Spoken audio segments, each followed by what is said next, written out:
What's good, YouTube? Double92 here, back again once again. And today, people, today we are here for another Ultra Sun and Ultra Moon topic, theory, thoughts, discussion video of sorts. I actually wanted to do this about a week ago when the last trailer just came out, but never got the chance to. But we're here now to discuss a few of the extra details that we may have missed in the trailer review that I'm sure a ton of you guys spammed on Twitter and in the comment section and whatnot. And when I say we, like the last bomb-ass Ultra Sun and Moon topic video we did, the Tweedledee and Tweedledum, Numb Nexus, and Sacred Fire Negro are here. Hello! Hi! Yeah. So we got a couple screenshots that we're gonna go through. Of course, you guys know how this works. Let us know what you guys think about all the screenshots in the comment section below. The whole point in these videos is to stir up discussion, get to talking, get to speaking, get to thinking, because we're all fucking Pokemon nerds at the end of the day. But first screenshot we got on deck. Brand new trainer character customization. Well, what Pokemon calls customization. Are we hyped to play as these dark-skinned Negroes? Nigga, I'm playing as the chick. Fuck you, man. That's what. Okay, Negroes is. Yeah, you're right. Yeah, it's multi-gender. You're right. I'm not gonna lie. I first looked at these. I'm like, why do these wash the original Sun and Moon main trainer designs? Like, dude, do you see what the chick had? She had a rubber chicken on her head. I'm like, fuck, am I playing, man? What is this? The hat. The hat really does it for me. Yeah, no. I like the shorter hair. Number one. Yeah. I like that bucket hat. I fuck with that bucket hat. I don't care if it's real or not, alright? Call me whatever you want. I'm buying that if that's real. I don't care, dude. I don't care. The bucket hat? You know, yes. We clowned Ralphie a couple months ago for trying to wear a bucket hat. Bro, I'm sorry, but I was never really with the bucket hat. With Schoolboy Q bucket hat, I was never with that shit, man. But this... This nigga Ralphie, when he first moved down here and everybody was staying with me, he came out the room one day with a bucket hat on, and me and Twit just looked at him. We didn't have to say anything. We didn't even have to say anything. He just was like, "What y'all niggas want, man?" He's like, "All right, man." And he turned around, went right back in, and put the bucket hat away. So we fucking with the bucket hat like that. That makes it so much better than a Sun and Moon. Leroy ruins the bucket hat, but this shit looks cool. I don't care. This shit looks cool, man.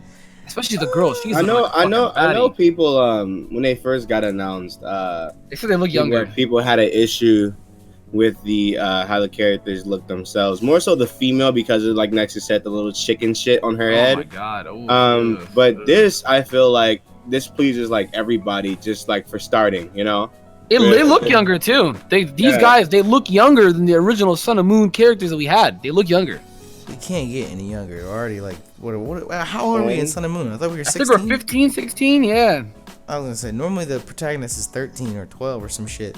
But looking at the individual screenshots of him with the dude with the bucket hat, I do think his outfit looks a lot better than Sun and Moon, especially when you see the whole thing put together. And yeah. I'm so mad. In this screenshot, the only issue I have is his shoes are goofy as shit.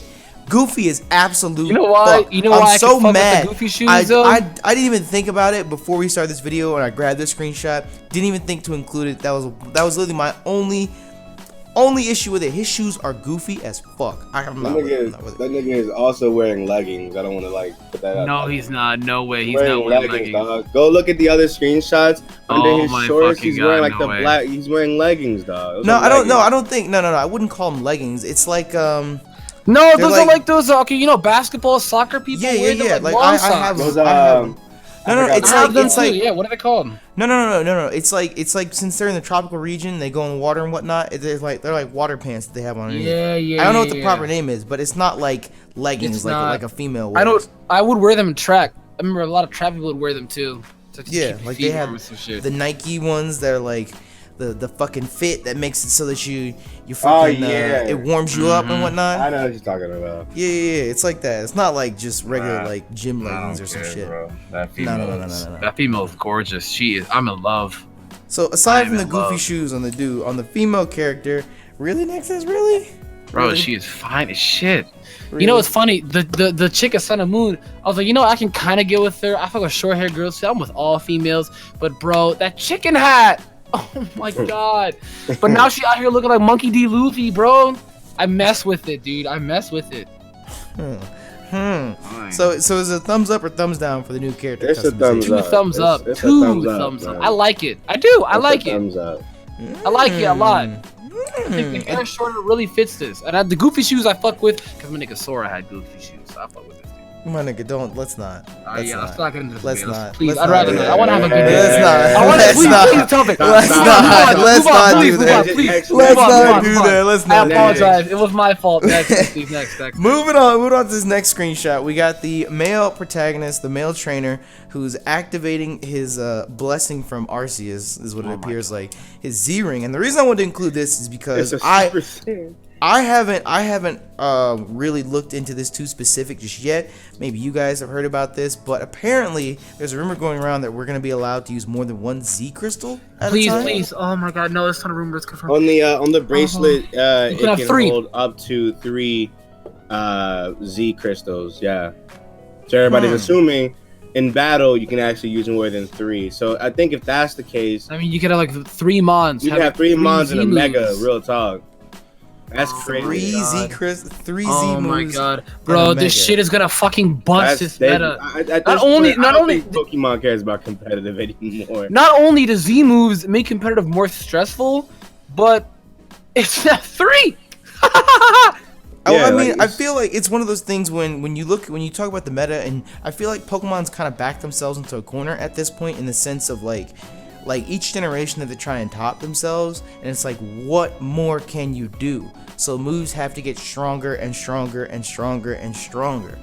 So I mean, I feel like in turn we're gonna have to get mons that are stronger and stronger and stronger and stronger to take these moves and to take these hits. And if you're gonna allow people to pop 3 Z crystals at once, because when you use a Z move, so in this sense, when you use a Z move, will it burn just that one move for that mon? That mon can only use one. So let's say, for example, like, I don't know, I'm just gonna use an example like Z Hydro Pump. Like, let's say I had a Gyarados with Z Hydro Pump. Could I use Z Hydro Pump 3 times?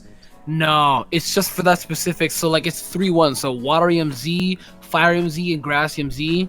Depending on whichever one you use, say you use a Fire MZ for like, I don't fucking know, your Fire Punch Miltank, dude. Then boom. That Fire MZ slot is gone. You still have the Grass MZ and the Water MZ left for whoever is holding whatever that move in the Z crystal for it, which I personally think is fucking stupid. I think if that's really the case, well then, Pokemon Company, please come to my house at my bedroom at 3 a.m. because we'll have a fucking talk. That's crazy. That's actually slide me that Fire Punch Miltank set. Why 3 a.m.? Fire MZ Fire Punch Miltank set, bro. Why are you the questions? What the fuck? Slide me that. I'm about to catch somebody all the way off guard. It's just really wild though, because like you said, it's like they have to start bringing in like more defensive and more bulky Pokemon that can take these Z moves, because like I said, if it's confirmed 3 Z crystals and you can still have a mega, it's like, what y'all trying to do now? Because you need something that can take the hits, or the meta is just gonna be weird. It's gonna be so weird. I don't know how VGC is gonna work,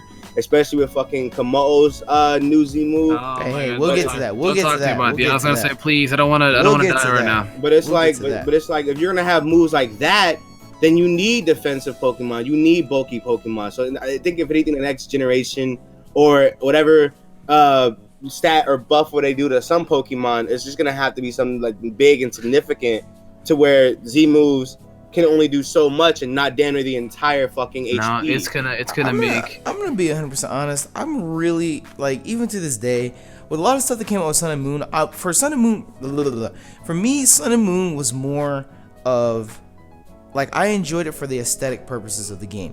Like, it looked nice. It was a brand new region. Like, not just a brand new region, like the way it was shown to us was a brand new region. You know, I appreciated that. It wasn't just follow this path, do this, do that, yada yada yada. You know, I enjoyed that aspect. When it comes to all the extra things that they added, like I have this really weird like sideways attitude about a lot of stuff that a lot of times people watch my videos don't really understand, in the sense of like I can get hype over using Incineroar Z move and at the same time not like Z moves.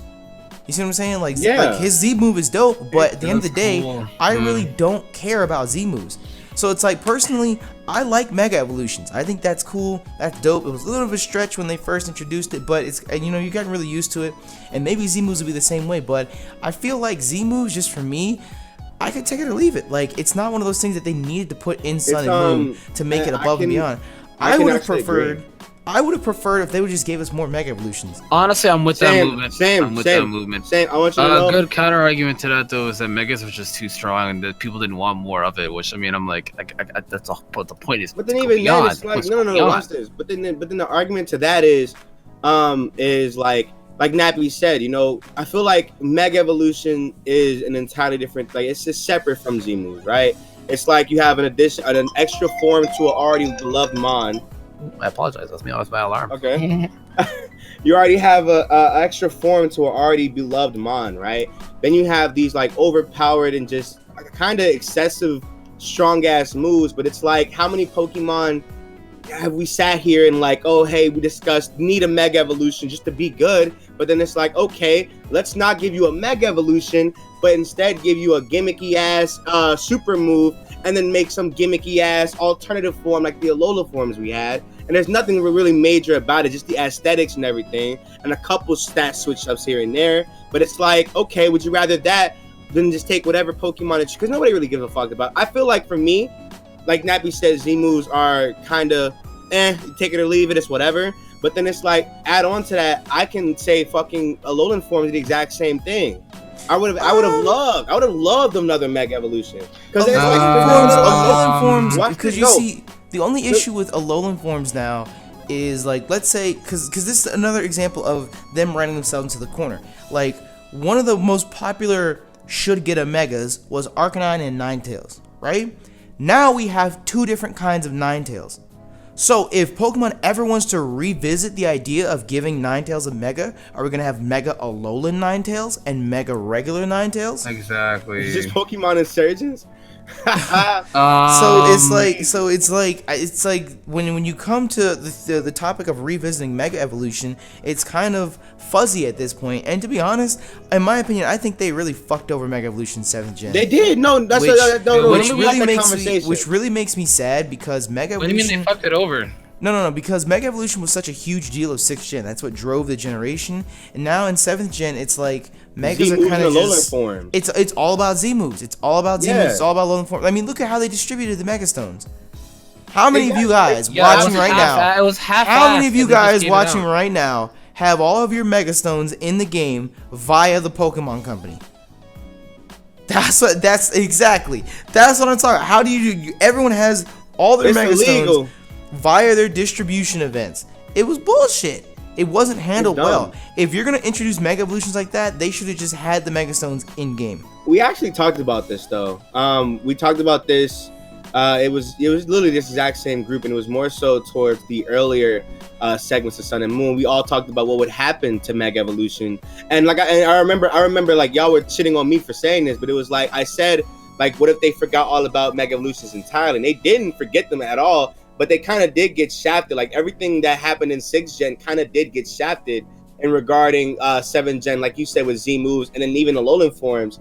And it goes back to the conversation. It's like nothing, like the new mechanic that a lot of people came from, or a lot of people are so used to now, is just kind of just taken and just kind of just there at this point. Like, it kind of aggravates me when I think about it, because it's like the whole driving factor, the whole force, the whole reason for 6th Gen was Mega Evolution. And they did a whole reason for Oris, whole story background check for Oris and how Mega Evolution started and where it gets its power from. They rewrote a whole new storyline just for Mega Evolution. And even then, Sycamore didn't send you off to complete the Pokédex.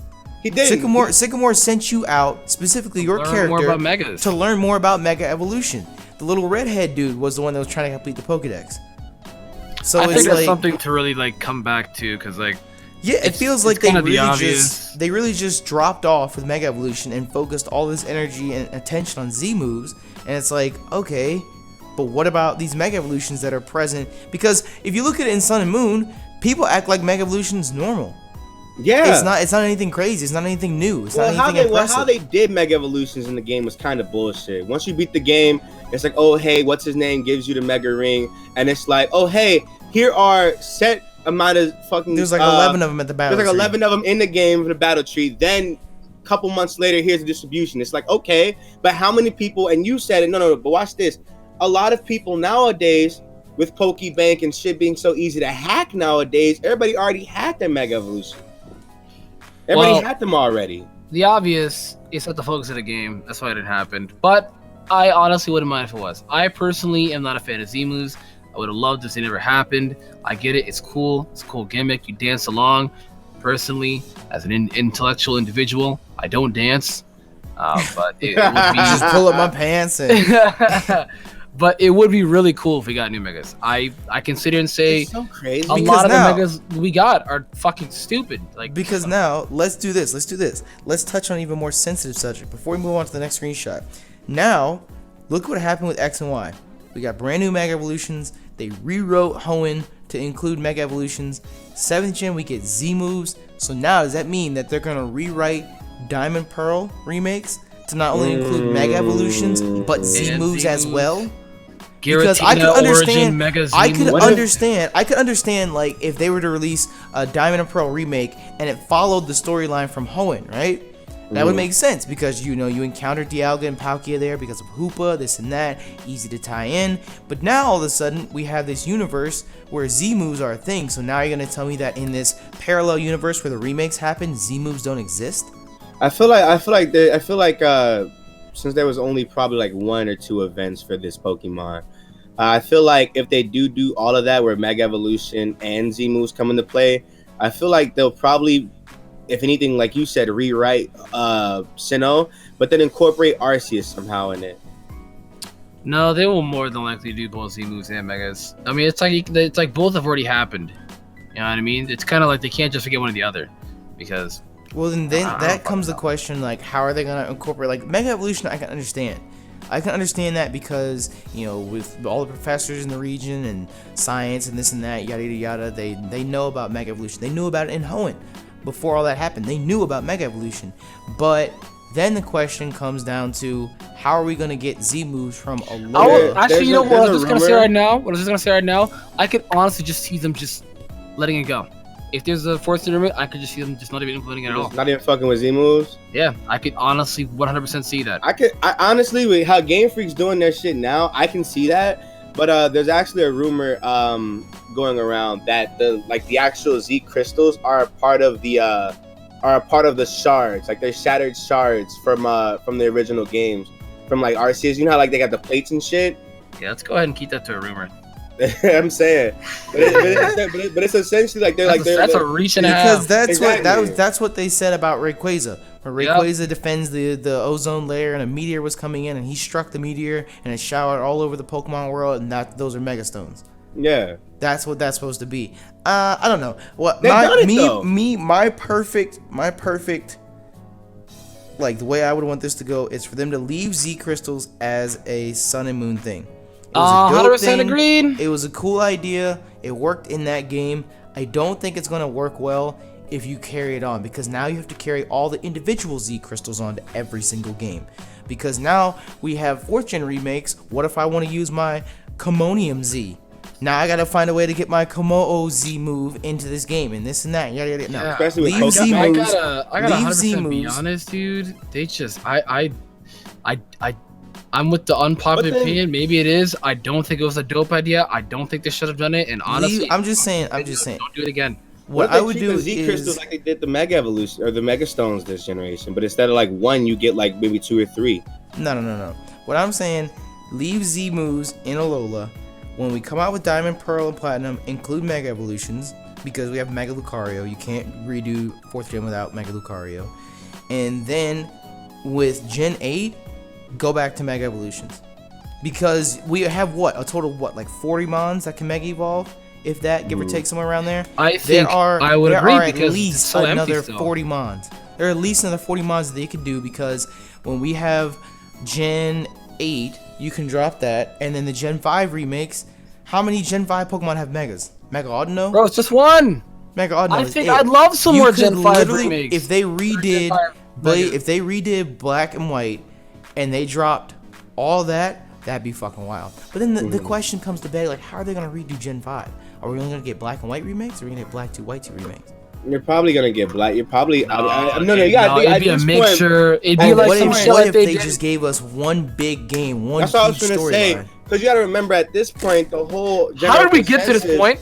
No. Yeah, I was gonna say, let's not. What the fuck? We're talking about 5th gen remix? How we get to this point? I'm scared. All right. Next screenshot. Anyways. The next screenshot is very controversial as well. Oh my God, Very popular and very controversial because a lot of people seem to be under the belief that this screenshot shows the male protagonist with his Rockruff following behind him. Very akin to Heart Gold, Soul Silver, Pokemon following you. Yeah, people think it's Pokemon following behind you. Honestly, 2 words, no.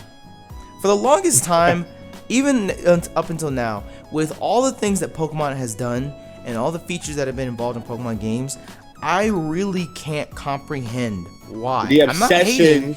I'm not hating at all. It's a cool feature, I'll give you that. It's just on the totem pole of cool features that I'd like to see return, it's not up there like in top 3, Pokemon following behind you. So I really don't get it. I really don't understand it. I think I got it. I've never understood it either. Why people like it so much? I think I got it. I think why people wanted to return is because of the scale of it. You know, like when we were talking about Heart Gold and Soul Silver, we're talking about pixelated remasters, but at this point in Pokemon, we're talking about 3D models. So I think people's obsession with it now is like, okay, I remember this is one of my favorite games, but it's pixelated. How cool would it be if we had 3D models follow? And I think they think it's gonna be big as shit, but it's not. It's gonna be chibi formed and all that.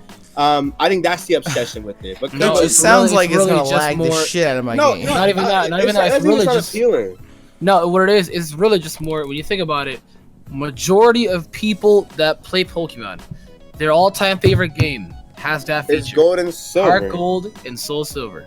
And the majority of people that like Pokemon, the majority of their favorite game of all time, second gen, best game, is Heart Gold, Soul Silver. And that key feature in there is the Mons walking behind you. So they like that. Personally for me, and I played through those games hella.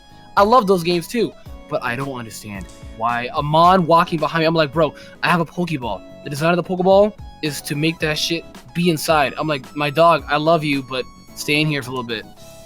I think, since I was talking about the whole totem pole or whatever, I think the one feature that I would want to return is a second region. You know, you can sit there and argue, oh well, we've only had Pokemon following behind us for one game. Okay, well, we've only had a second region for one. What, you gonna count Pokemon Yellow? You count Pokemon Yellow. It's amazing. No. You count, it's just a Pikachu that follows you. Just because it's Pikachu means nothing at all, though. At the time, that was fucking. That's why people love Yellow. At the time, that shit was dope. I liked Yellow because it kind of followed Ash's story. I didn't like it because the fucking Pikachu followed me. Well, if you want to count it, then fine. But either way, we still only have one game that has 2 regions in it. And again, that's another one of the reasons that Heart Gold and Soul Silver is as good as it is, because we have features like 2 regions. We have the entire 4th gen Pokédex. You have Mons following behind you. You know, all these different reasons as to why Heart Gold and Soul Silver is such a great game. Me personally, I don't think that this screenshot itself shows that, because I think it's a game mode. I know. I think this Rockruff belongs to a little girl in the picture, and they're just standing there playing. And the Rockruff's like running in circles. You know, how many times have you walked through and you see Machamp standing there? Or some other I silly think it is shit's like happening? that too, because fun fact, I just played through X and Y again. It's kind of like that Skiddo. You know what I mean? Where you're riding on that Skiddo or some shit. So you could talk to this chick and you interact with it or some shit. You know what I mean? Like you just talk to the chick and she's like, "Oh hi, my Rockruff is really energetic. Run around with it." Well, some people some people, and this was on 4chan a while back. Some people was thinking that this was more of an me thing, because what you like, if you look at like the head, it's kind of reminiscent of the same emos that they would show in me. So what people are saying is, you remember the Powell Park from like Hoenn? Or no, from Sinnoh, from 4th gen, where it's like if you put it in Pokemon and Me, or you take it to that specific location, it's like, okay, you can walk around with your Pokemon, you can play with it, and that's their form of interacting instead of the bottom screen, instead of like the bottom screen. I think just the area. I think it's 100% just this Rockruff is chilling on this route with its trainer, and we just happen to run past it. I agree. I think that if you could, because if the Pokemon was following behind you, I feel like it'd be a lot closer than what it is in this screenshot. Yeah, I think the Rockruff would be the 4 or 5 paces behind you. I've seen crazy reaches where, in the very beginning cutscene of the trailer, you see the trainer running in that same spot you do in Sun and Moon, just a more, like, I guess it's more colorful with the flowers. There's a Wingull flying above you, and some say that Wingull is actually your Pokemon and it's following you, and that's why it's flying above you. And I'm sitting there like, yo, how that Piccolo hand looking? Regenerate that shit. I'm like, you looking like a Mr. Fantastic, but you looking mighty elastic, my boy. I just can't see the correlation. Like, I mean, look, personally, no hate. If the mom follows you, cool, thumbs up. I'm bringing a Groudon in the Pokemon Center. And if not, well, then I'm fine too. I personally don't care about the feature. I can see, like I said, I can understand the 1-4, because like I said, you had, especially when they went into the game and they found all the 3D models for all the Pokemon. That, if anything, that like ignited that shit some more. I can see the appeal or why people want it back, but at this point, I never understood the hype about it, because that's everybody's die-hard feature. I never understood. I think here's this. I'm gonna explain it the best that I can. It's just aesthetic, dude. It just feels cool. Where you're like, all right, I built a bond with what's it called? I built a bond with this Blaziken. I built a bond with this Blastoise, and it's following behind me now. So me and this Pokemon have this trust. He's my partner in death or whatever life after. I'm just like, wow, it's not that deep. Wow, it's just a game, dude. People love Pokemon, man. It's a pixel. Are you good? It's okay. It'll be alright, Nexus. It'll be alright. I'm gonna say you were. This next screenshot we have is kind of interesting because I've heard a few different things about it. I heard a lot actually about this. I've heard a few different things about it. I've heard that apparently it's just a house. Apparently this is like a specific area for Pikachus. Because you remember by the lighthouse on the second island, there was that lady with the 3 Pikachus, whatever. I've also heard that this is the same trailer from the fossil guy at the top of the second island. And I've also heard a theory that the fossil guy gave up on fossils and now wants to raise Pikachus. Well, I think another one that I've heard is that it's just an extended part of that, where it's like, this is the fossil guy's place or whatever.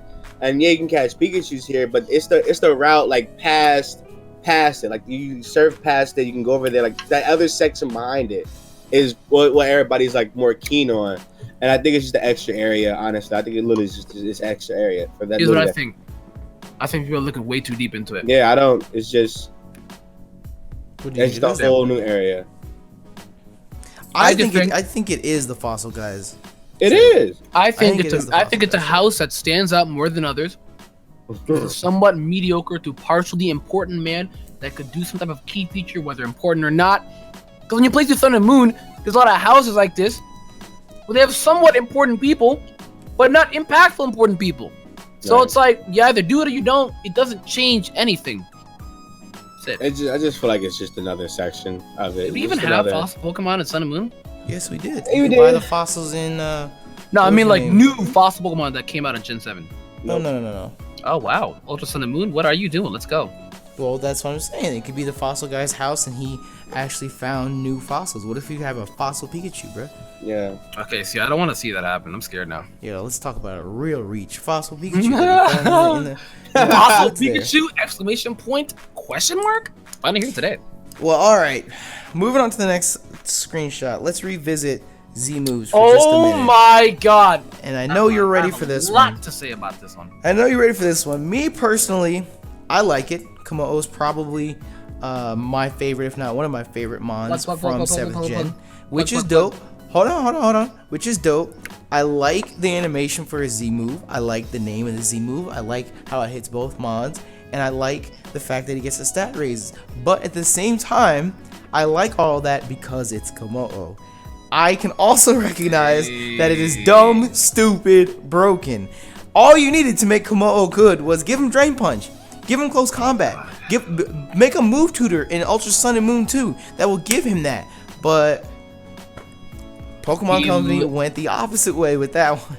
After this, Like, he actually became the most busted pseudo. Like, after this, it's fucking crazy. Yeah, T-Tar, Garchomp, and Metagross got Megas, but do they have a Z move that hits every single fucking opponent on both sides and gains it's basically ancient power. You know, you gain a stat boost for everything. It's insane. This move is so insane that if it's not banned, I'm gonna just shake my goddamn head. Shout out to you Blacks watching. This thing is gonna be absolutely insane. I asked for close combat. I asked for Mach Punch. I asked for what? Maybe a stat buff. Maybe a stat buff. I don't care if it's a speed buff. Some attack buff. Everything. Exactly. And I'm just like, why? Why? There is like something where it's like I can like my little appreciation stat buffs, you know, with the different Mantine, where they did for other mons like that. But then there's like giving Rayquaza Mega without holding a Mega Stone and a move that's stab and insane and having its own tier. There's things like that, and I think it's not on the same spectrum of like that, but it's also not a normie or a Mega Rain, but it's kind of like an in between. The thing is fucking stupid. Like, I don't understand why even make this. Like, what are you getting out of this? I think this will probably be more of a key focus in doubles, because in singles, yeah, sure, but in doubles it has much more of an impactful effect since it knocks out literally both mons. It is stab. It knocks out both mons. It is powerful enough to do that on its own, and it raises the stats too. I was gonna say in singles you could send out a Komodo to force somebody out, click Dragon Dance that turn they swap, and then hit your Z move the next turn and still get another stat boost. Yep. Exactly. Yep. So it's fucking busted. Who's to say you can't even do that in doubles? You could D-dance in doubles and then even be more stronger and then fucking knock out both. I can't see this not being banned. I'm sorry. I can't see this not being banned. I can't see it not being banned. If it's not banned, I'm telling you, find me. I'm abusing this till it's not. I think in official VGC, which is run by the Pokemon Company, it's not going to be banned. It won't be banned. Not at least the one after Pokemon it comes Company, out. probably not. No. After, at least in the first tournament they host after the game comes out, it won't be banned. Absolutely not. Because they'll want to showcase it. They'll want to see Komodo in the scene. No, I realized something like this will be banned when they started allowing more legendaries in the doubles format. I was like, what?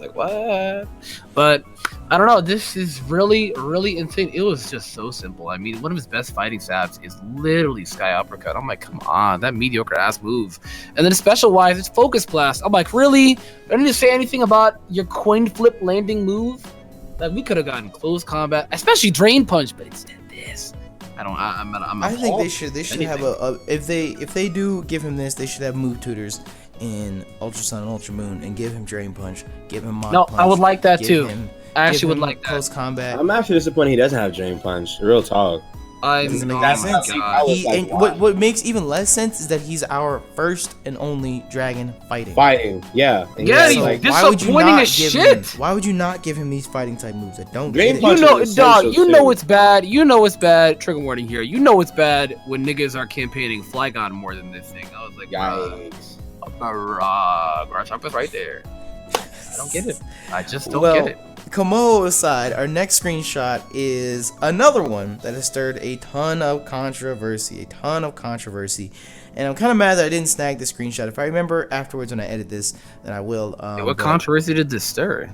Well, this is the map of the brand new Alola region from Ultra Sun and Ultra Moon, of course. And the Pokemon Company themselves even tweeted out saying, look at the differences on the map with buildings and this and that. And the screenshot I was referring to was the building in Melee Island in the first city, because I didn't realize it at first, but the empty lot that Machamp was working on has a building in it now. It has the little like quote unquote like contest or art gallery shit. Yeah, I'm so proud. Even though the guy in Gen 1 never finished that house he was working on for millions. In Heart Gold. There's another building on the beach of the far right island. I forgot the name of it. It's right there on the beach. Right there on the beach. It looks like one of the Aether places. Aether's Paradise is still there too. And wait for it. And when I forgot what the town name, the more like Chinese Oriental place. You know that one village that you first go to when you get to the third island.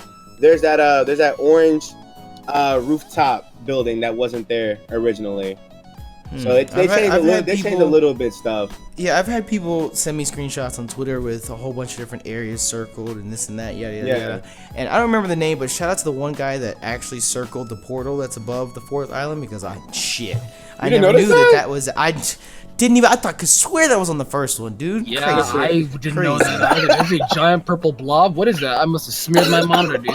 So, are you okay, Nick? Wait, what? No, because you. Are you Nick? No, Nick is because currently MIA right now. The sarcasm hit me, and I understood it, and I just was like, "Fuck!" And when I caught it, I had like some spit go down the wrong pipe. Hold on, you want me to get on my reach grind? Oh my god, that's Giratina origin form. He's pulling up in a Lola right now. I was gonna mention that as well, but a lot of people saying that. Well, what a lot of people are saying, number one, is the portal that appears above Pony Island is a very portal reminiscent. It's very reminiscent of the one that's above the Sinnoh map, and I don't think that's what's going to happen. I don't really think that that's what's going to happen in Ultra Sun and Ultra Moon, because the whole emphasis of Sun and Moon is Ultra Beast, and we literally have an Ultra. We have a whole fleet of Ultra Pokemon. We've already been told they come from another world through a portal called an Ultra Wormhole. I think it's a rip in time, or a rip in the fabric of reality, or whatever you want to call it. And I think that's where it's all going to go down, because that's the least populated island. What you should have did was I guess you can incorporate both of the screenshots in this one, because the next screenshot and this one kind of play, because it's on the exact same island where most likely the next big event is going to be at. Nick always likes to jump ahead. Can we talk about this goddamn map, my nigga? The only thing new about this map is the fact that it's a sunset. The map. Can we talk Horizon about the map, shit, Nick? and then the fucking we wormhole. Were talking about Z-Moves we know earlier, about this wormhole. We know about this wormhole. Now we're talking about the map, and now he's got to talk about. Listen. It's always black. It's always everything ties together. That's why it's the next screenshot, Nick. You should have did it before. That's all I'm saying. Why would I do that before? Because that's the only change to the actual game that we're actually about to sit here and fucking talk about is Necrozma. But we're gonna. Then we'll talk about Necrozma when it's time to talk about Necrozma. Right now we're talking about this fucking map, my nigga. Jesus Christ. I hate y'all. I really fucking do. All y'all, I promise you. Jesus Christ. You all would be Imagine if you were black. The world would be a better place. Hello? Yeah, I didn't think you hear. Okay. Anyways.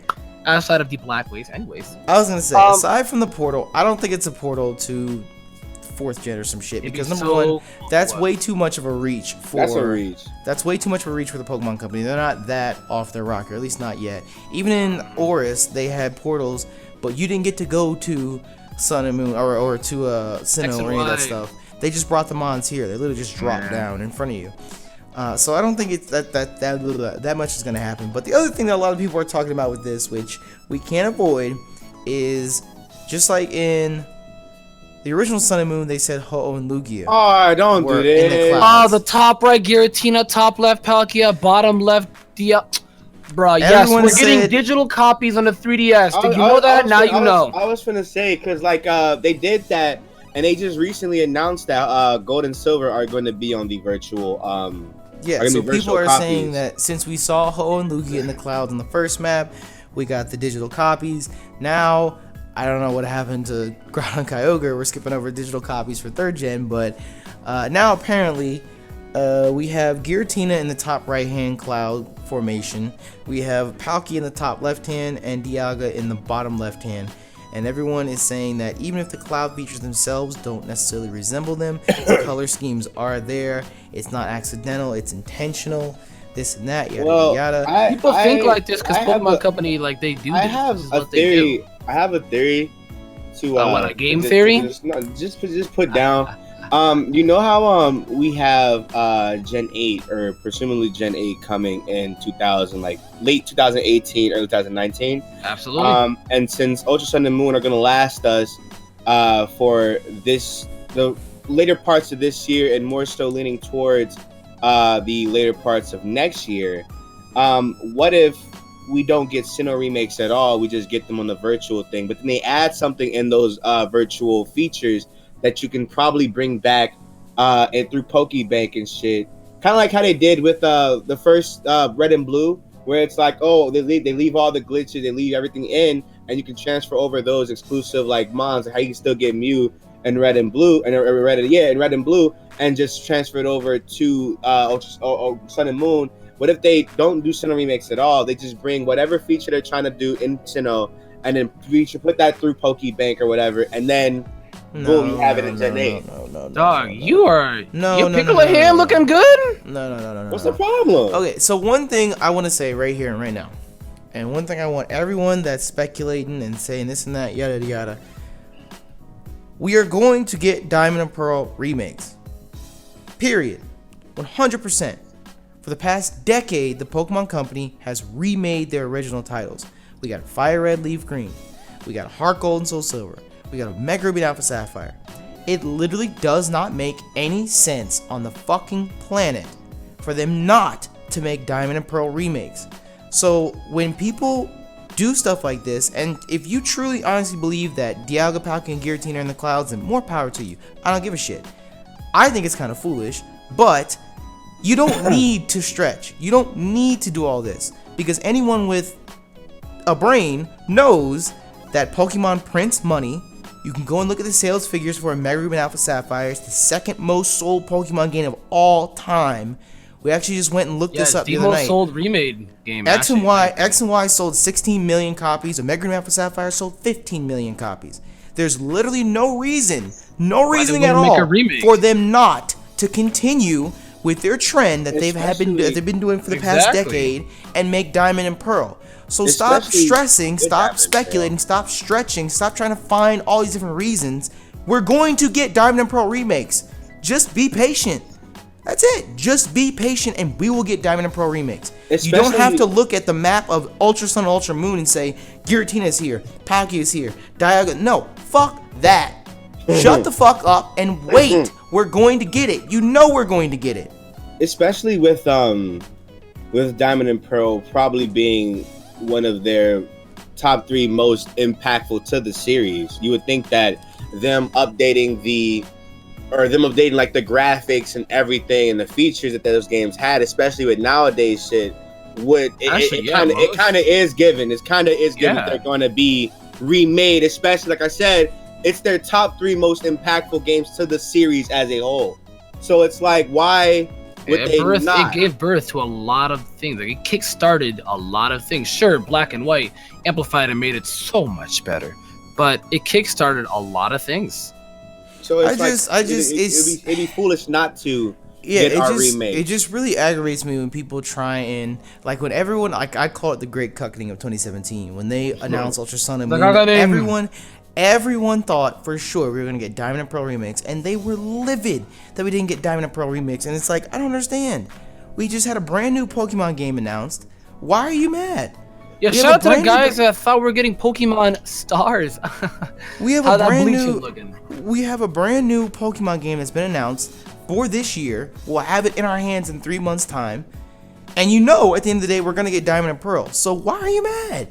Why are you mad? When it comes to that, I really can't blame them when it comes to regarding like the remakes, because they've announced Oris a year after X and Y.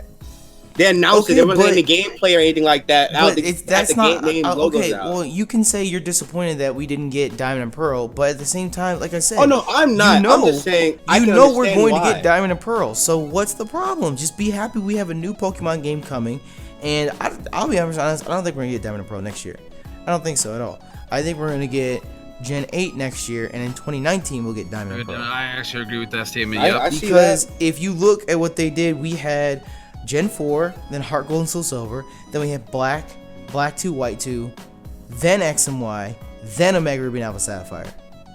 I think 100% we're going to get Ultras, we're going to get Sun and Moon, the Sun and Moon sequel, the Sun and Moon, and then Gen 8, and then the Diamond and Pearl. Yep, I 100% agree, because they literally are, hinting it so much. Like, our goal, you said with our goal is to get the game out before 2018 is done, but they could also push it out early 2019. I don't know. My biggest thing that I want people watching this to take away is that yes, we are 100% going to get Diamond and Pearl Remix. There's no doubt about it. Just be patient. Let the Pokemon Company do what they do, and make these games bomb. Best, mind you. Stop. Do what they do best. Exactly. That was one thing that I said in all the Ultra Sun and Moon update videos when people were like, we don't have a trailer for this game yet and it comes out in 3 months and we don't have this, we don't have that, and it's like, it's the fucking Pokemon company. Well, how are you going to tell them how to market their game? To combat that shit, because even I was on the wave, but at the same time I've been talking to a lot of people and they put it in my head. It was like, that's the first bit that we've gotten, and since the game's coming up so close, expect a lot more news in between that point and the release. Yeah, the game comes out in November. We're gonna get news binge every month. Now it's time for them to start rolling out the shit. Koro, random trailers, random leaks. It's time for the media rollout now. Because what you gotta understand is the Pokemon company doesn't work like every other gaming company in the world.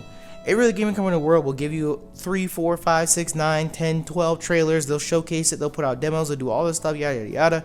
Demos are still a brand new thing for the Pokemon company, by the way. That's true. And at the same time, you know how they operate. They're going to keep everything under wraps until a month and a half before, and we're going to get news every single week, 2-3 times a week, to literally just overload us, build us up with hype. And they drop these games, they're going to sell another 10 million copies. Week 1. It's a fact. It's a fact. That's what I'm saying. Like, let the Pokemon company do what they do best. Let them market their game. Stop stressing. Everyone, you just gotta have some patience. Just have some patience. It's like I tell y'all when it comes to Let's Plays, I got you. When it comes to the Pokemon company, have some patience. They got us. I'm hyped for Sun and Moon. I don't care. I mean, Ultra Sun, Ultra Moon. I don't care if it is or isn't. It's not even for me. It's not even hype. It's more interested. I want to see what they change. Yeah, I'm more interested. I want to see it all. But if that's the case, I guess hype and interest kind of go hand in hand.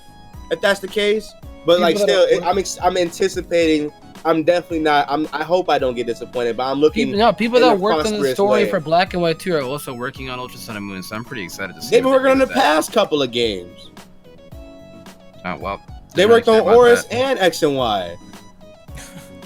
Oh well, didn't really care about that. Just cared that they're working on Ultra Sun and Moon. I'm just saying. I really didn't care about that at all, actually. What just happened?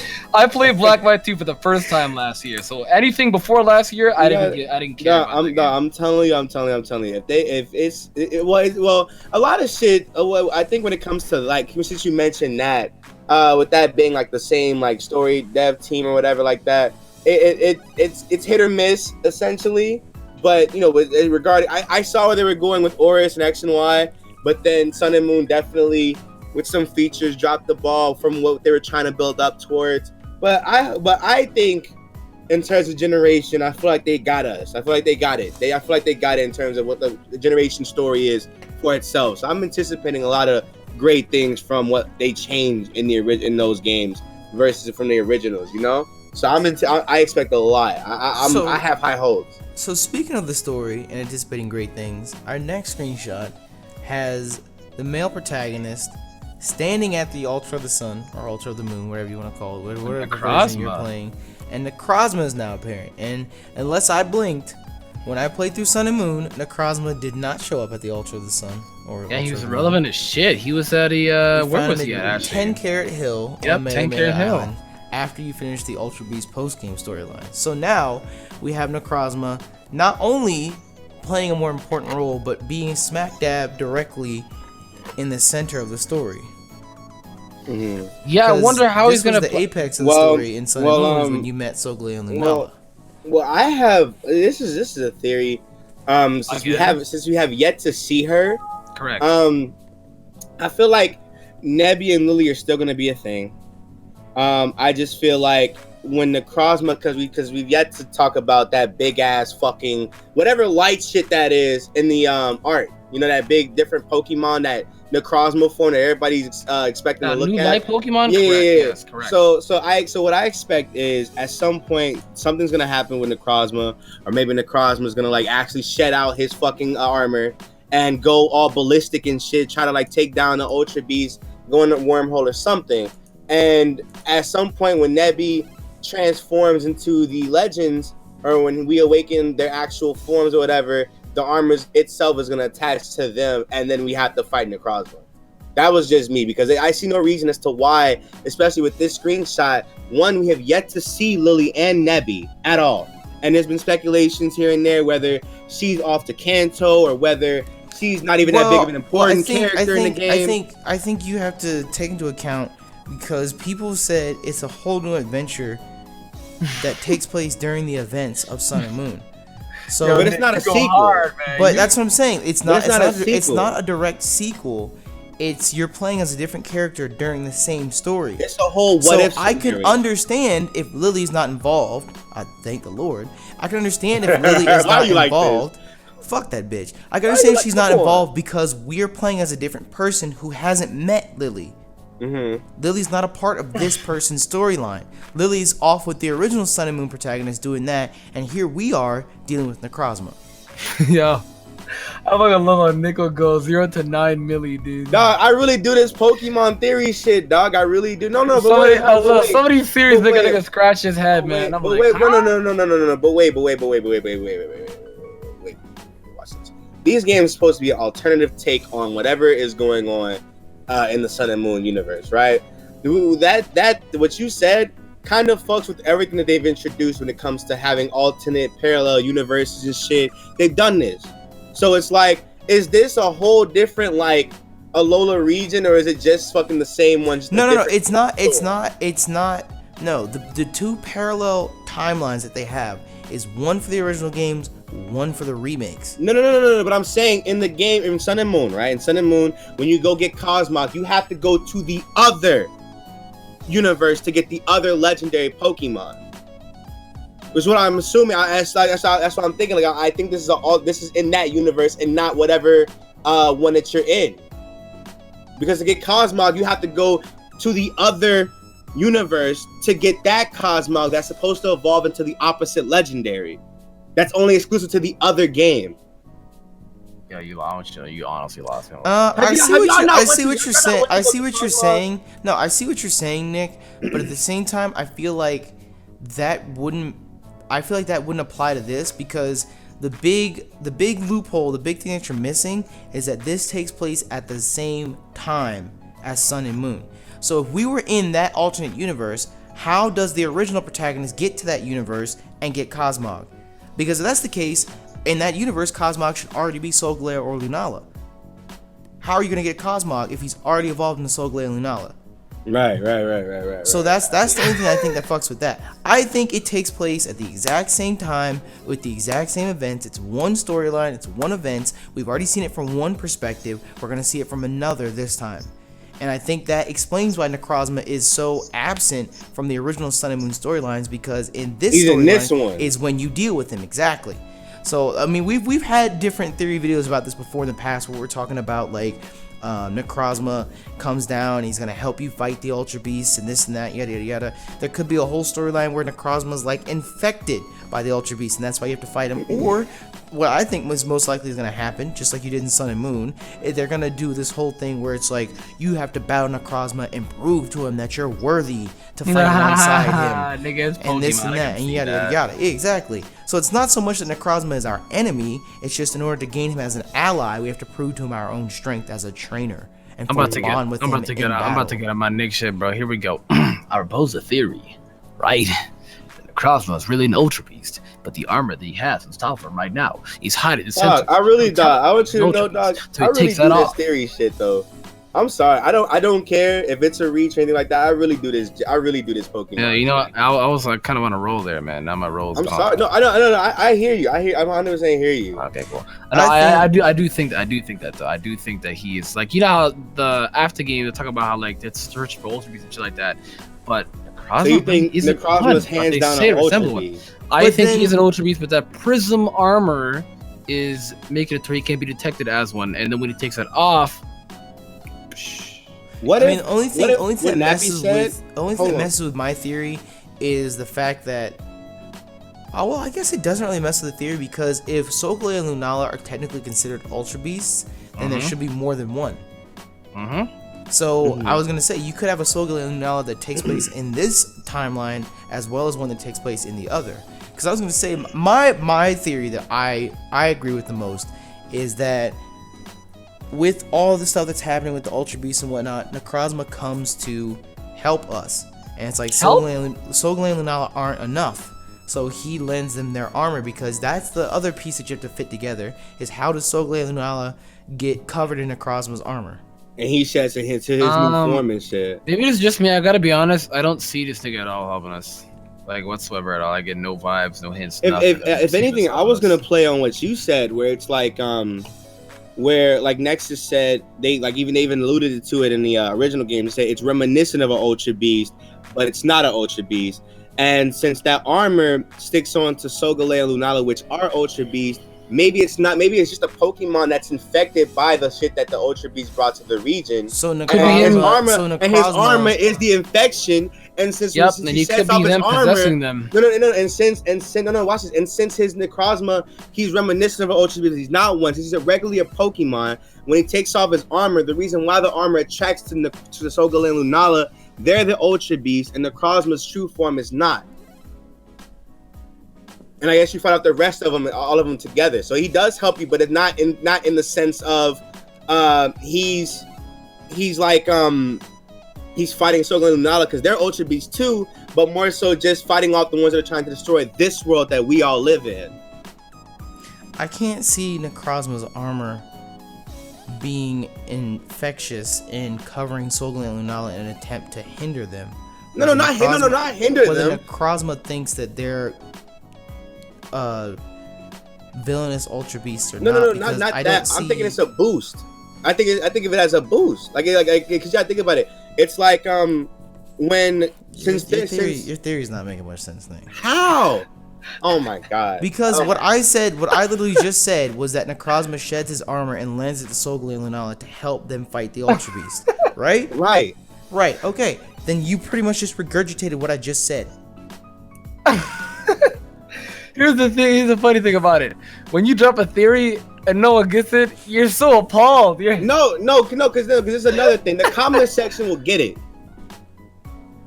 So it's not falling on deaf ears. They'll get it. Is what I'm saying. I think the most rational way to go about it is Necrozma in turn aids us by lending Sogalea and Lunala his armor to power them up, and we have an alternate form that might make Necrozma more powerful, kind of like a Deoxys.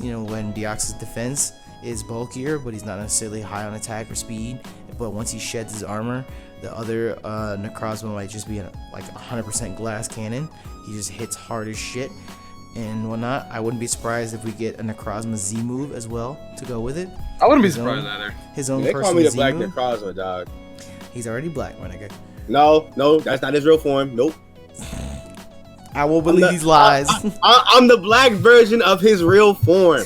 Hey, I think because what you're saying with the whole it's an infection, this and that, I can't see the Pokemon Company slapping an infection on their mascots and then in turn slapping them on the cover of the game. But in that case, it's a boost because I think it's a boost to them, not Necrozma. Would you say it's a beast boost? But like think about it further, because if Necrozma fights off Ultra Beast, right? And since his armor is essentially an infection, it would be a boost to Sogalea and Lunala because they're already Ultra Beast. So it would essentially be like Nexus said, a Beast boost. Hey, wait a minute, roll with that shit. Let's go. But it's a hindrance to him, but not to them. That's why he's giving it to them to help fight out the other one. But that doesn't make any sense. Why does this armor hinder Necrozma but powers up Sogalea and Lunala? That literally doesn't make any sense. No, because they're fucking Ultra Beast. They're Ultra Beast. You're saying that Necrozma isn't. Necrozma's not an Ultra Beast. Even though they said in the games it's not an Ultra Beast. Nigga, come on, you did it. Let me relish. Yeah, and the only time you get it is at the end of the Ultra Beast storyline. But that doesn't mean they literally say it's not an Ultra Beast. It's very reminiscent. What you're proposing is that this armor hinders regular Pokemon, but not Ultra Beast. It hinders him, not the Ultra Beast. Exactly. That's what I'm proposing. Check it. It's not a stretch, dog. It's not a stretch. You're looking kind of Reed Richards. It's not a stretch. It's not a stretch at all. You're looking kind of Reed Richards right now. I'm about to pop niggas. I'm about to pop niggas poons. Check this shit, right? So You know how Necrozma, when he's like moving, like, you know, still animation when he's moving, this nigga's always got a headache. Like, he's on this DJ Khaled Brainiac type of shit. You know what I mean, dude? He's always holding on his head. He's always holding his head. He's always hurt. I think he like senses that danger's coming. You know what I mean, dude? And that something bad could be happening. That's all I got. What? Well, moving on to our last screenshot, and probably our most controversial screenshot yet. Of course, we say It's best not for last. Lieutenant Surge's gym. Carry on. Let's save him best for last. We have the male protagonist speaking to Ryuki, when you might call him a star.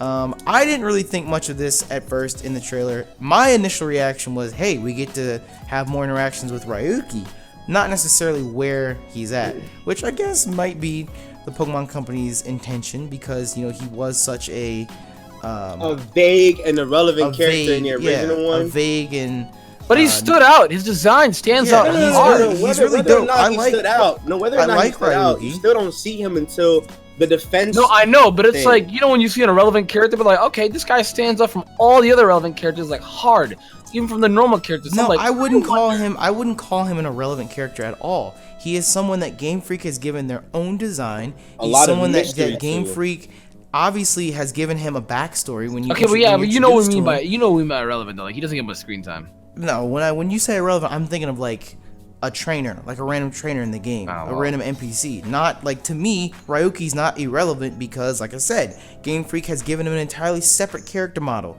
They've given him his own fucking phrases and everything. Exactly. They've made a character here. It's just you don't see him. Just like Red from Gold and Silver. Or the person you only see Red. Would you say Red's irrelevant, Nexus? No, because of books. But that doesn't have anything to do with the game. Ryuki's he's in the same spot as the Flying Elite Four member. You know, they have these characters that we have not seen them at all. Yeah, ventured away but from they ventured away from the region and they came back. So that even then, that's a perfect example. Would you say that Kalani or whatever her name is, the Flying Elite Four member, is irrelevant?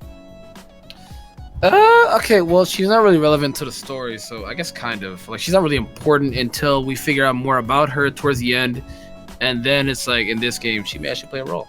But Nexus, everyone told me that they tell you all about her when you visit the Hano Grand Resort the first time. So you know about Kalani well into the game. If you want to be, I guess you want to be extra, I guess. But I feel like that's minor details. In these games, it's more of she's a child captain now. In the trailer, she's like doing her dance, showing you how to do it. She was in a cave, yeah. She's probably she was in a cave. So maybe I could see them doing that. I could see them doing that because the Flying MZ was absolutely the most irrelevant one of them all. Don't you get that shit in like It's at the back of 10 At the back, yeah. Yeah, so getting some love to that be pretty cool. Unless someone told me where the fuck that was at, I would have never fucking known where the fuck the Flying EMZ was at. Nobody would. One Z crystal that I would have never gotten. You gotta go through like links and bounds to find that thing. But it's like if anything, what this screenshot does, it asks a lot of questions. But more important, three. One, why is Ryuki here? Why is Ryuki here? Okay. 2, where is the? I fucked that up, man. I was literally skipped the whole number. Okay, 2. 2. 1, 3, 2, 7, 8, 7, 4. Where is he at? And is this really LT Surge's gym? Or right? 3, are gyms coming back? Are gyms coming back? Plausible question. Okay, so the initial speculation that comes with this is that it's Lieutenant Surge's gym, because obviously we're in a big yellow room with a bunch of trash cans around us, and there's never been anything else in Pokemon like that since. So it's very hard to dispute that it isn't Lieutenant Surge's gym, but what I think is most important is the fact that we don't actually see Lieutenant Surge. You see that they get in the back with the karate. We see the regular karate dude in the back, and traditionally that's where Lieutenant Surge would be standing, right? Right. Yeah. Maybe it's just something that's reminiscent of it, because they like doing references. I was just gonna say that right now. Like, I think it would be, some type of paying homage, electric trial, or some shit like that. They've done it plenty of time. When you think of our electric trial, it was Sophocles, and let's be honest, he was probably one of the least I guess. I mean, if you think about, you were talking about making references. I referenced the Machamp that was building in. Yep, in Gen 1 they did that. And it's the exact same thing in Melly Melly. That's a reference to Gen 1 right there. Yep, and Vermilion did it in Watch Ops, yep. And then if you want to make a stretch, Lily did go to Kanto. She said that. So if Lily is involved in the storyline, what if she brings back the notion of gyms? What if she brings, because she's a trusted character, Kukui knows her. What if she brings back the idea of gyms? What if she brings back this theme of that Lieutenant Surge had? You know, they might have 2 or 3 gyms that are themed after traditional Kanto gyms. You know, what if that's and the idea that's with this? It would make sense that she would like come back, and because Vermilion would be essentially her first time in Kanto, because that's the only port, that's the only harbor in there. The first time she went back there. So it would be like, okay, this is the first actual gym that I saw. This is one of the most important things they have in this entire thing, minus the harbor. On top of that, if they do bring back the notion of gyms, that means that they would need gym leaders. So that's where Ryuki, can come into play. Fun fact. He can, because he's an experienced trainer. He's a veteran trainer that went to different regions and came back. I could see that happening because remember they were building the Pokemon League, and they were well aware of what a Pokemon League was. Yeah. So they could go deeper into that. And they're like, all right, you know, other places have done gyms. We could build upon gyms and have the same system. You know what I mean? And they could be like, all right, we'll bring more people here. Honestly, off topic, you remember Nanu? I want him to be an Elite Four member, bro. I was so mad when he wasn't an Elite Four member. I was hurt as shit. The only downside of this theory is that if we still go with the whole notion that this takes place during the same time as Sun and Moon, how the fuck do we miss out on gyms in Sun and Moon? If they're building gyms at the same time, I don't know, this storyline, there could be a possibility that doesn't happen at the same time. I don't know, dude. Not even not even this. The thing about Lily going to Kanto is that was more during everything that was going on in Sun and Moon, where it was like she realized she wanted to be a Pokemon trainer. Yeah, that was dead set at the end. Yeah, it was at the end. So it's like, even if this this would essentially, if we brought back gyms in this one, this would Ultra Sun and Ultra Moon have to be sequels. Yeah. Because it doesn't happen until after the game. She doesn't leave. So it wouldn't be going on at the same time. Gyms right there actually come back. So that, if anything, that adds on to our reference theory, instead of actually being a Lily going back and coming back from Kanto, because that happens after the game. It would be a sequel more so than what's going on, a different take on what was happening in the original game. It would have to be a reference. It would have to be. Yep. And Ryuki would have to be whatever child captain he is, and that would further confirm like Kehlani being where she's at now, and then maybe we get a whole different Elite Four, because if she's a child captain in these games, the Elite Four is different. No, I think that's to pull up my boy Nanu then. No, I think the one thing about Kehlani, or whatever her name is, I don't even remember if that's her name, the flying type Elite Four member, the one thing I really did appreciate about her is that she is a new character. Yep. Like, it was kind of cool, I guess, that the 4 Island Guardians, whatever the fuck their name is. Yeah, they were just previous trials. Yeah, no, like you fight harder versions of them. Yep, and like that's the Elite Four, and then Kukui's champion. The whole Professor being champion thing, that's something people wanted forever. So I can get that. But at the same time, I was kind of disappointed that it was just people that we already fought already. I was incredibly disappointed. Yeah, especially when it was Ace Rolla was one of the Elite Four members. Honestly, what was the very first dude, the Tapu Koko? I would have appreciated if while we're on the topic of the Elite Four, if Ace Rolla was considered too young and they brought back the fairy type person, because she dodges you the entire game. Well, yeah, I loved her design. She was cool. At the same time, you get to fight her like 3 times though. This is true. I honestly would want Nanu over Ace Rolla's spot. I would want Nanu said he didn't want to though. But the only thing is I don't want Nanu. I don't want the black chick Olivia. I don't want Hala. I don't want any of them. I want new characters for the Elite Four. I don't want it to just be the same old regular people. Keep Nanu. Keep him as the dude you fight at the end of the 3rd island. That's fine. But what I want, and the reason I like Kehlani so much, the reason she stood out to me so much, is because she's a brand new character, a new trainer. I mean, I guess when you put it like that, that'd be cool. But I guess it was specified. So then my question is, I'm sorry, I apologize. Nah, it's cool. Go ahead. Nah, but cool. this is I guess to add on, I have a question. If that's the case, if you want new characters, would you rather they bring back older characters, like kind of how they have like Grim in the game. No, and not as Elite Four members. Or would you rather have them have new characters, but they never elaborate on them until the next games? Well, number one, it doesn't matter. That's how the Elite Four has been every generation. It was a new set of trainers. They were the best in the region. You never encountered them because you weren't good enough. And now you are. And now you take on the top 4 trainers in the region. Damn. And we have... I was going to say that. We have Ryuki right here, who's someone who could have easily been an Elite Four member. Right. They could have easily have put him in there as an Elite Four member. Kalani could have been an Elite Four member. Who else challenged that wasn't new? Mulane? That nigga, why was he even involved with Sophocles to begin with? Why? He didn't need to be involved in that part of the story. I kind of don't know why he was. That's another one. I mean, they did that for the ass brat, man. They did that for the Stellinium Z or whatever the fuck. But you could have made him into an Elite Four member, especially when he said he had connections with Kukui. He's known him for years and years and years. That could have been an Elite Four member. You know, you have all these options, all these people that are available to fill these positions. So I don't know. To me, I was gonna say, because I mean, it was people that we've already fought. They could get other trainers, just from anywhere that have some type of relevance to them. Because wasn't Kalani like not even around in the region when they, I guess, asked her to come back or something like that? Yeah, she was off training somewhere else. Yeah, so they could get somebody else. Because I mean, from what I know, we only got a bunch of repeats like that because they just got the strongest of the strongest, you know. But they could been just branch out. Time. Yeah, the first time it was, they made Elite Four. Yeah, it was the first time they made Elite Four. Kind of rushed. They just got the strongest. But they could branch out. They could go even further, you know, look for some other stronger candidates. I mean, you have people like Ryuki who literally just pulled up at the freaking champion. So, you know, he blew through the rest. He just went straight to the champion from our perspective. But, you know, reality, he probably blew through everybody else. And my man had dragons. Not everybody can just get a full team of dragons, dude. So. Well, either way, we got a lot that we have discussed today in today's very, very long discussion video. Let us know what you guys think about all 10 screenshots we looked at today from beginning to end. Go ahead, type up your Declaration of Independence essays. Don't think we don't read them, because we actually do. That's the whole point in these videos, like I said at the start, is to spark discussion, to get the brain juices flowing, this and that, yada yada yada.